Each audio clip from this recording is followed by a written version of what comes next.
তুমি কারো কোনো কথা কোনো মানুষের সামনে বলছো, ওকে যদি এটা খারাপ লাগে সেটাই হলো গীবাত। তো এই পর্যন্ত বলতে সাহাবিগণ বলছেন আর আইতা ইনকানা ফিহি মাকুল, তাহলে ঠিক আছে আল্লাহ রাসূল আপনি বলেন যে একটা মানুষ জেনা করেছে তাই তো আমি বলছি জেনা করেছে, সেটাও কি গীবাত হবে? একটা মানুষ চুরি করেছে তাই তো আমি বলছি যে সে চোর, তাহলেও কি গীবাত হবে? আর তা আপনি বলেন তাহলে আপনার মতামত কি? তখন আল্লাহ রাসূল বলছেন, শোনো, ইনকানা ফিহি মা তাকুলু ফাকাদ দিগদাবতাহু, ও যদি চুরি করে থাকে তুমি বলো তাহলে গীবাত, ও যদি জেনা করে থাকে আর তুমি বলো তাহলে গীবাত। আর ওয়াইলাকুম মা ইয়াকুলু মা ফিহি ফাকাদিবতাহু, আর তুমি যদি ও এটা করেনি তুমি তার ব্যাপারে বলছো ফাকাদ বাহাত্তাহু, তুমি তাহলে তার উপরে অপবাদ লাগালে। ও তো জেনা করেনি তুমি বলে দিলে, ও তো গালি দেয়নি তুমি বলে দিলে, তাহলে তুমি তার উপরে অপবাদ লাগালে। তো দুইটার শাস্তি দুই রকম। আমি যদি আপনার গীবাত করি তাহলে আপনার হাত ধরে ক্ষমা নিতে হবে, তাছাড়া এই পাপ ক্ষমা হবে না। বিচারের মাঠে এই পাপ ক্ষমা হবে না। কাবা ঘরের গিলাপ ধরে কান্নাকাটি করলেও ক্ষমা হবে না। আজ থেকে নিয়ে মরা পর্যন্ত ক্ষমা চাইলেও ক্ষমা হবে না, ক্ষমা হবে না। হাত ধরেই ক্ষমা নিতে হবে। আর একটা পথ হলো বিচারের মাঠে এই পরিমাণ নেকি দিয়ে দিতে হবে। এটা হলো গীবাত, এটা হলো গীবাতের শাস্তি। আর যদি অপবাদ হয় তাহলে ৮০ লাঠি। ৮০ লাঠি ছাড়া আপনাকে পবিত্র করার কোনো পথ নেই। তো নিজে বাড়িতে খেয়ে দোকানে বসে যে গীবাত করলেন, আড্ডা পিটলেন, এবার কি হলো? এটা কি করলেন? দিন রাজ্যে ছুটে বেড়াচ্ছেন মোটর সাইকেল নিয়ে, এই আর সেই আর কত কি যে বলছেন। তো সাংবাদিক এসেছে প্রতিষ্ঠানে, তো আমাকে কিছু জিজ্ঞাসা করছে। তো আমি বলছি যে আসলে তো এসব উত্তর আমি দিই না। তো তোমরা এই সাংবাদিকতা ছাড়া তোমাদের রুজি আর কোনো পথ নেই? রুজি ভিক্ষা করে খাও। আপনারা যারা এখানে সাংবাদিক আছেন, আপনাকে আমি কষ্ট দিতে চাইনি, তো দুঃখিত। সাংবাদিকতা মানে হলো মানুষের দোষ ত্রুটি জেনে পেপারে প্রচার করা, এর চেয়ে খারাপ কাজ দুনিয়াতে আছে? মানে রুজির কি আর কোনো দুনিয়াতে পথ নেই? দিন মজুরি করে খেতে হবে। আমি তো বলেছি উপার্জনের পথ চারটা। একটা হলো দিন মজুরি, সন্ধ্যায় টাকা শেষ। একটা হলো চাকরি, 25 দিনে শেষ। একটা হলো জমি চাষ, সমান সমান না হলে লস। আর একটা হলো ব্যবসা। তখন রাসূল সাল্লাল্লাহু আলাইহি সাল্লাম বললেন, সত্যবাদী বিশ্বস্ত ব্যবসায়ীরা বিচারের মাঠে নবীদের সাথে থাকবেন, শহীদদের সাথে থাকবেন, সিদ্দিকদের সাথে থাকবেন। তো এটা উপরে যেতে যেতে যেতে যেতে অনেক উপরে চলে গেল। তাহাজ্জুদ পড়ে রাসূলের সাথে থাকার সুযোগ হয় না। একটা পথ আল্লাহ রাসূল সহজভাবে বলেছেন রাসূলের সাথে থাকার। কেউ যদি 2টা মেয়ের লালন পালন করে, 2টা মেয়ের লালন পালন বিবাহ শাদী দিয়ে দেয়, তাহলে আমি মুহাম্মদ সাল্লাল্লাহু আলাইহি সাল্লাম আর ওই পিতা জান্নাতে একসাথে এভাবে থাকব। 2টা আঙ্গুলকে তিনি জমা করে দেখালেন। তো এখন বাপে তো মনে করেছে যে ছেলে মেয়ের বিবাহ দেওয়া পর্যন্ত, এইটা নয়। আল্লাহ রাসূল বলেছেন আল্লামাহা তাকে বিদ্যা শিখিয়ে দিয়েছে, ও আদ্দাবাহা শিষ্টাচার শিখিয়ে দিয়েছে, ও আহসানা ইলাইহিন্না তার সাথে ভালো আচরণ করেছে। তাহলে এই পিতা আর আমি জান্নাতে একসাথে থাকব। তো বাপ তো জানে না বিদ্যা কাকে বলে, বাপ তো জানে না শিষ্টাচার কাকে বলে, তো কি শিখাবে তাহলে? সকালে গিয়ে মেয়ে তো আপনার যত স্কুল কলেজ আছে গোদাগাড়ি, চাঁপাইনবাবগঞ্জ, বাংলাদেশে, মেয়েরা সকালে গিয়ে বলছে ও কালিমা তোমার আকাশ, ও কালিমা তোমার বাতাস। তাহলে কি বাপ ভালো শিখিয়ে দিতে পারলো? সকালে মেয়েকে বলছে তুই বল যে আল্লাহ এক নয়, কালিমাও আল্লাহ। নাউজুবিল্লাহ। মেয়ে এখন সকালে গিয়ে বলছে কালিমাও আল্লাহ, কালিমা বাতাস দিতে পারে, কালিমা ঝড় বৃষ্টি দিতে পারে, কালিমা কল্যাণ দিতে পারে। তো ঝড় বৃষ্টি কল্যাণ কে দিতে পারে?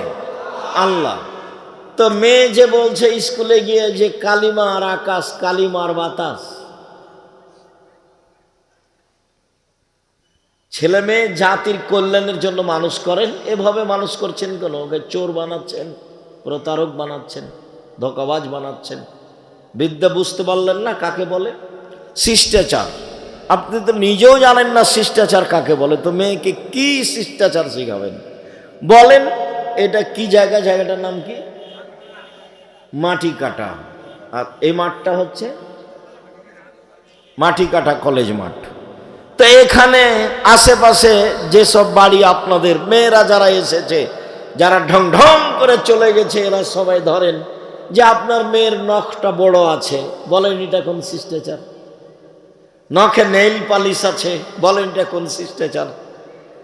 ইহুদি খ্রিস্টানদের পতিতালয়ের মেয়েরা নখে নেইল পালিশ দেয়। ইহুদি খ্রিস্টানদের পতিতালয়ের মেয়েরা নখে নেইল পালিশ দেয়। ইহুদি খ্রিস্টানদের পতিতালয়ের মেয়েরা নখে নেইল পালিশ দেয়। তা আপনার মেয়েও নখে নেইল পালিশ দিয়েছে, বলেন এটা কোন শিষ্টাচার? দুঃখিত। ভ্যানিটি ব্যাগ নিয়ে সাজগোজ করে ঘুরে বেড়াচ্ছে, আজও ঘুরে বেড়াচ্ছে, দোকানপাটে এদিকে ওদিকে ঘুরছে, বলেন এটা কোন শিষ্টাচার? পরচুলা মাথা দিয়ে বড় করে খোপা বেঁধেছে, বলেন এটা কোন শিষ্টাচার? আল্লাহ রাসূল বলছেন লান আল্লাহ আলাল ওয়াসিমাতে ওয়াল মুস্তাওসিমাতে ওয়াল ওয়াসিলাতে ওয়াল মুস্তাওসিমাতে ওয়াল মুতানাম্মিসাতে ওয়াল মুতাফাল্লিজাত। যেসব মেয়েরা উল্কি করে তাদের উপরে অভিশাপ, যেসব মেয়েরা পরচুলা ব্যবহার করে তাদের উপরে অভিশাপ, যেসব মেয়েরা ভুরু তুলে চিকন করে তাদের উপরে অভিশাপ, যেসব মেয়েরা দাঁত ছিলে চিকন করে তাদের উপরে অভিশাপ, যেসব মেয়েরা বেরেসিয়ার পোষে নিজেকে কম বয়সের দেখায় তাদের উপরে অভিশাপ, যারা উঁচা স্যান্ডেল পরে নিজেকে লম্বা দেখায় তাদের উপরে অভিশাপ, যারা এসব ঢং অবলম্বন করে তাদের উপরে অভিশাপ। তো মেয়ে তো জাহান্নামে চলেই গেছে, আপনিও তার সাথে আছেন, এবার জান্নাত নবীর সাথে হবে কিভাবে? এইভাবে মেয়ে মানুষ করে হবে? মেয়ে তো আপনার, মেয়ে কি হিন্দুর? ফ্যাশন বোরকা পরে ঘুরে বেড়ায়, ওই আপনার গোদাগাড়ি বাজারে যায়, মহিষাল বাড়ি বাজারে যায়। আপনার মেয়ে তো হিন্দুর নাকি মেয়ে? ও কি ইহুদির মেয়ে? ও কি খ্রিস্টানের মেয়ে? শরম পাচ্ছেন কেন? শরম পাবেন কেন? আপনি তো বাপ, আপনাকে তো আমি বাপ মনে করি। যদি আমি দুঃখে বলি যে আপনাকে যেন বাপ না বলে, আব্বা না বলে, চাচা বলে, এটা আমার দুঃখ, এটা আমার আফসোস। এটা আমি বহুদিন থেকেই বলছি যে আপনার মতো স্ত্রীকে ওই মেয়ে যেন আপনার স্ত্রীকে যেন মা না বলে, বলবে খালা। কেননা তো মা হিসেবে দায়িত্ব পালন করেনি। যদি করে তাহলে আজকে এভাবে ও নিচু মানের মেয়ে কেন? ও ইতর শ্রেণীর মেয়ে কেন? ও নিম্ন শ্রেণীর মেয়ে কেন? ও রাস্তাঘাটের মেয়ে কেন? ও পতিতালয়ের মেয়ে সাজতে যায় কেন? ও ফ্যাশন বোরকা পরে কেন? ও নোংরা পোশাক পরে কেন? ও বেহায়া ঘুরে কেন? ও চুল দেখিয়ে মানুষকে চলে কি করে? পুরুষের পোশাক পরে কেন? ওটা মা নয়, ওকে খালা বলা অপরাধ, আপনাকে বাপ বলা অপরাধ। নিজের মেয়েকে পোশাক পরাতে পারেননি, বাপ বলছেন আপনি? কি হিসেবে আপনি বলেন? আব্দুর রাজ্জাক সাহেব, আমার 2টা মেয়ে আছে, লালন পালন করেছি, বিবাহ দিয়েছি, তাহলে আমিও নবীর সাথে থাকব। কথা তো ঠিক, কিন্তু মেয়ের যা অবস্থা তো জাহান্নামে চলেই গেছে। ইয়া মাশার নিসা তাসাদদাকনা ফাইন উরিতুকুন্না আকসালা আহলিন নারে। হে মহিলারা শোনো, তোমরা দান করে জাহান্নাম থেকে বাঁচো, তোমাদের অধিকাংশ নারী জাহান্নামী। জাহান্নাম বলতে নারী আর নারী, জাহান্নাম বলতে নারী আর নারী, জাহান্নাম বলতে শুধু নারীকেই বুঝায়, মহিলাকেই বুঝায়। যদিও মহিলাদের জান্নাতে যাওয়া সহজ পথ, 4টা কাজ করলে জান্নাতে চলে যাবে। 1, 5 ওয়াক্ত সালাত, 2, রমজান মাসের সিয়াম রোজা, 3, স্বামীকে মেনে চলা, 4, জেনায় লিপ্ত না হওয়া। জান্নাতের সব দরজা খোলা। প্রত্যেক সহজ করে রেখেছেন আল্লাহ রাসূল। কিন্তু আপনি যে জান্নাতে রাসূলের সাথে থাকবেন, আপনার মেয়ের অবস্থা কি? ও কেন বাজারে গেল? আপনি কি মরে গেছেন? ওর গায়ে, ওর হাতে এখন একটা ভ্যানিটি ব্যাগ আছে, ওটা কেন তার সাথে? ওটা কেন? ও কেন বাজারে যায়? ও কেন এভাবে চলে? ও কেন কাপড় কিনতে যাবে? ওর বাপ মরেছে, ওর শ্বশুর মরেছে, ওর ভাই মরেছে, ওর বোনের ছেলে মরেছে, ওর ভাইয়ের ছেলে মরেছে, ওই একই দুনিয়াতে থাকে, ও যায় কেন? ওর শরম হয় না কেন? ওর হায়া হয় না কেন? ওর লজ্জা হয় না কেন? ওর শরম হয় না কেন?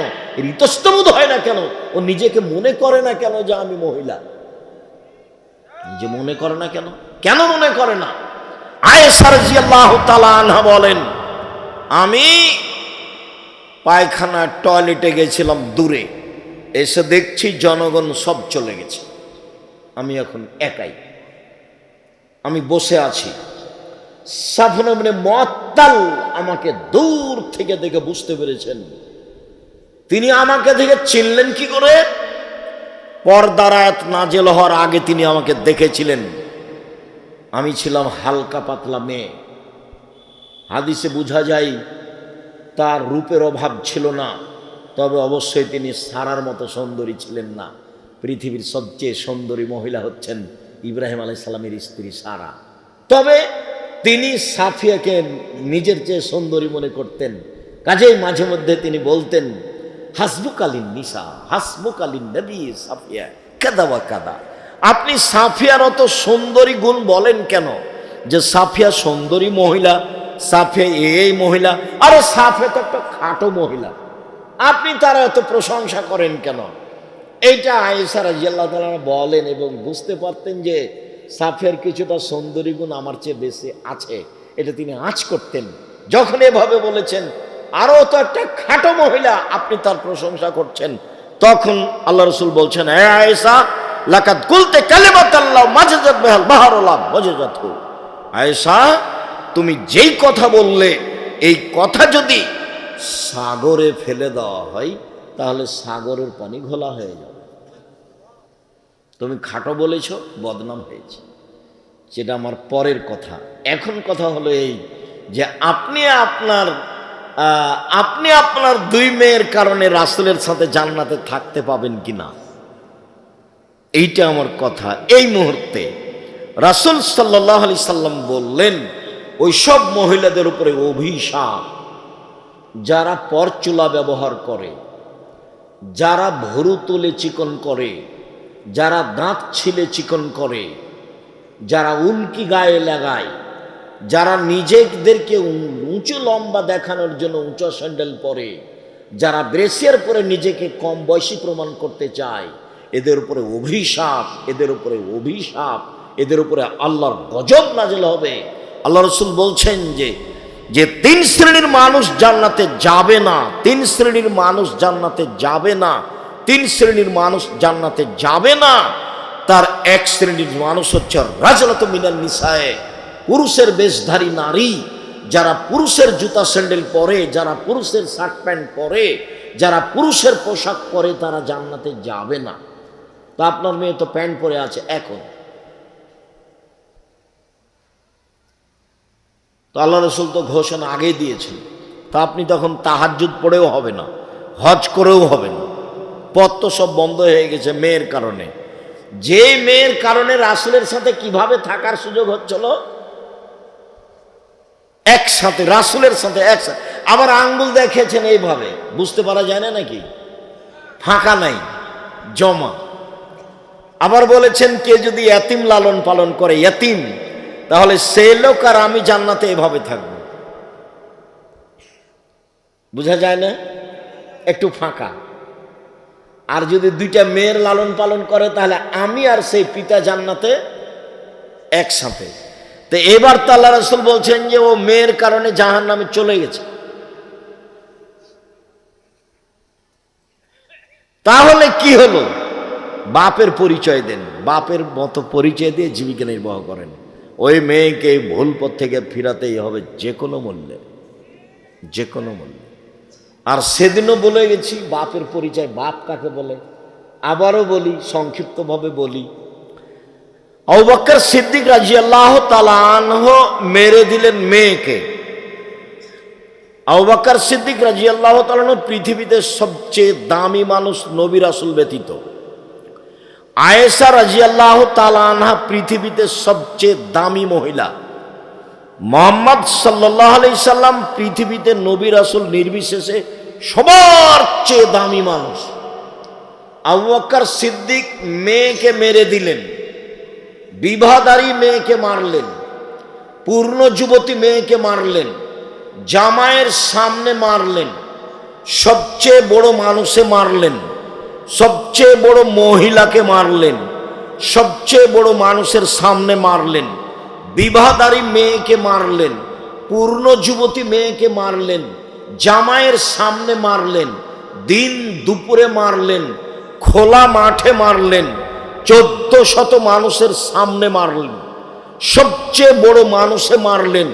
আবু বকর সিদ্দিক রাদিয়াল্লাহু তাআলা আনহু মারলেন, সবচেয়ে বড় মহিলাকে মারলেন, আয়েশা রাদিয়াল্লাহু তাআলা আনহাকে মারলেন, সবচেয়ে বড় মানুষের সামনে মারলেন, মুহাম্মদ সাল্লাল্লাহু আলাইহি সাল্লামের সামনে মারলেন, জামাইয়ের সামনে মারলেন। শুধু জামাইয়ের সামনে নয়, জামাই যখন মেয়ে বেটির উরু রানের উপরে মাথা দিয়ে ঘুমিয়েছিলেন তখন মেরেছে। বুঝাতে পারিনি কথা?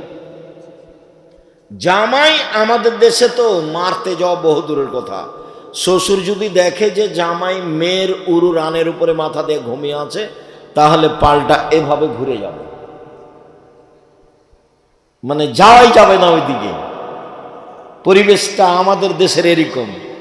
তা আয়েশা রাদিয়াল্লাহু তাআলা আনহার উরু রানের উপরে মাথা দিয়ে ঘুমিয়ে আছেন মুহাম্মদ সাল্লাল্লাহু আলাইহি সাল্লাম। সবচেয়ে বড় মানুষ ঘুমিয়ে আছেন, সবচেয়ে বড় মহিলার কোলে ঘুমিয়ে আছেন, সবচেয়ে বড় মানুষে মারছেন, জামাইয়ের সামনে মারছেন, বিবাহদারী মেয়েকে মারছেন, পূর্ণ যুবতী মেয়েকে মারছেন, হাত দিয়ে মারছেন, বাপে বেটিকে মারছেন। বেটি কোনোদিন বাপের কাছে বড় হয় না, 7 ছেলের মা হলেও একবারে পিটিয়ে ভাট ফাটিয়ে দিতে হবে যে কোনো সময়। 19-20 দেখলেই এর নাম বাপ। আয়েশা বলছেন ফাল্লাকা জানি লাকসাতান শাদীদা, এত জোরে আমার বাপ আমার কোমরের উপরে মারলেন, কোমরের উপরে, যে আমার স্বামী আমার উরু রানের উপরে মাথা দিয়ে না ঘুমালে আমি মায়ের কারণে দূরে সরে যেতাম, এত জোরে মেরেছেন। আমি নিজেকে টিকে রাখার চেষ্টা করেছি যাতে করে আমার স্বামীর ঘুম ভেঙে না যায়। স্বামী হচ্ছেন মুহাম্মদ সাল্লাল্লাহু আলাইহি সাল্লাম, আর স্ত্রী হচ্ছেন আয়েশা রাদিয়াল্লাহু তাআলা আনহা, আর বাপ হচ্ছেন আবু বকর সিদ্দিক রাদিয়াল্লাহু তাআলা। খোলা মাঠে মেরে দিলেন মেয়েকে, জামাইয়ের সামনে মারলেন, হাত দিয়ে মারলেন, খোলা মাঠে মারলেন, 1400 মানুষের সামনে মারলেন। এত বড় বাপে এত বড় বেটিকে এতগুলো মানুষের সামনে, এত বড় মানুষের সামনে খোলা মাঠে মেরে দিলেন।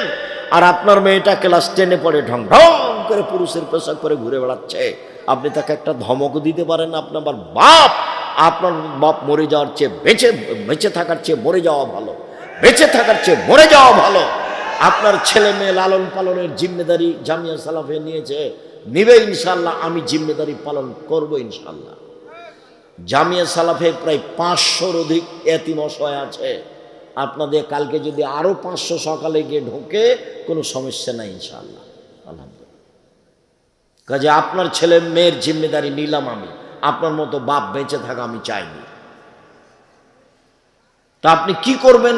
আপনি আবু বকর সিদ্দিক হন, পিটিয়ে ঠিক করতে হবে। বিবাহদারী মেয়েকে জামাইয়ের সামনে আবু বকর সিদ্দিক মারতে পারেন, আপনি ধমক দিতে পারেন না? ওর কপালে টিপ আছে, নখে নেইল পালিশ আছে, পুরুষের পোশাক পরে আছে, ভ্যানিটি ব্যাগ হাতে করে ঢং ঢং করে ঘুরে বেড়াচ্ছে, আপনি কিছুই বলতে পারেন না? আপনাকে শরম লাগে, আপনাকে তেস্তর লাগে, আপনাকে কেমন কেমন লাগে, কেমন কেমন লাগবে? কেন লাগবে? কেন লাগবে? হিন্দু মেয়েরা কপালে টিপ দেয়, আপনারটা দিল কেন?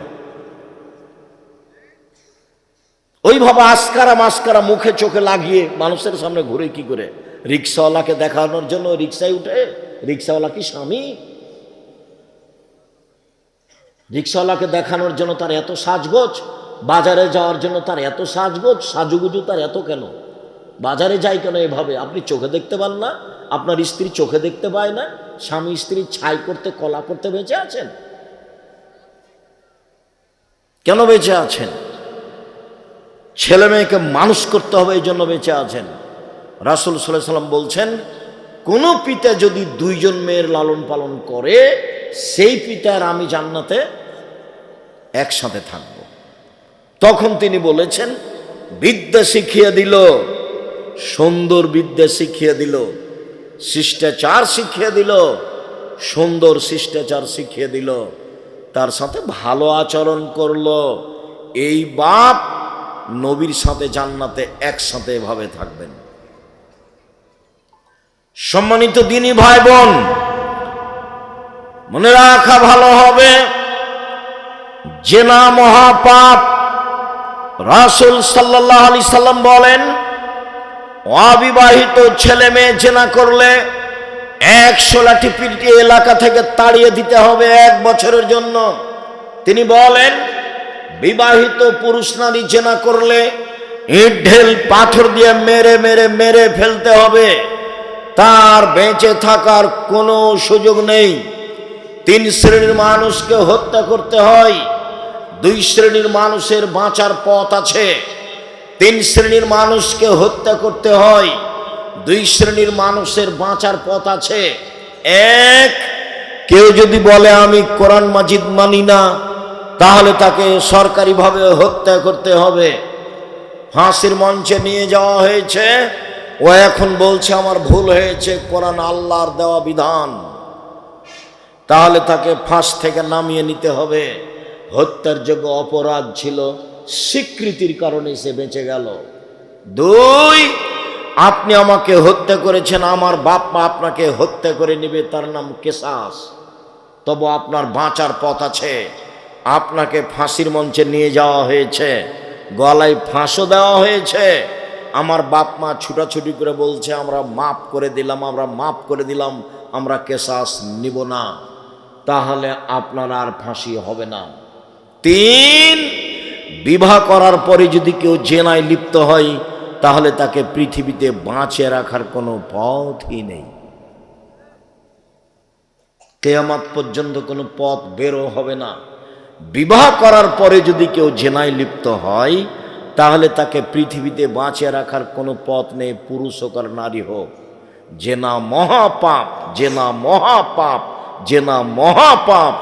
এর পরেও যদি তার বিচার না হয়, সে যদি রাতের অন্ধকারে দিনে কোনো জায়গায় নির্জনে বসে আল্লাহকে বলে আমি ভুল করেছি, আমি অপরাধী, আস্তাগফিরুল্লাহ ওয়া আতুবু ইলাইহি, আমি আল্লাহর কাছে ক্ষমা ভিক্ষা চাই, তার কাছে ফিরে যেতে চাই, আস্তাগফিরুল্লাহ আল্লাযী লা ইলাহা ইল্লা হুয়াল হাইয়ুল কাইয়ুম ওয়া আতুবু ইলাইহি, রব্বিগফিরলি ওয়া তুব আলাইয়া ইন্নাকা আনতাত তাওয়াবুল গফুর, আল্লাহুম্মা আনতা রাব্বি লা ইলাহা ইল্লা আনতা খালাকতানি ওয়া আনা আবদুকা ওয়া আলা আহদিকা ওয়া আদিকা মাসতাতাতু আউযু বিকা মিন শাররি মা সানাতু আবু লাকা বিনিমাতিকা আলাইয়া ওয়া বিযামবি ফাগফিরলি ফাইন্নাহু লা ইয়াগফিরু যুনুবা ইল্লা আনতা।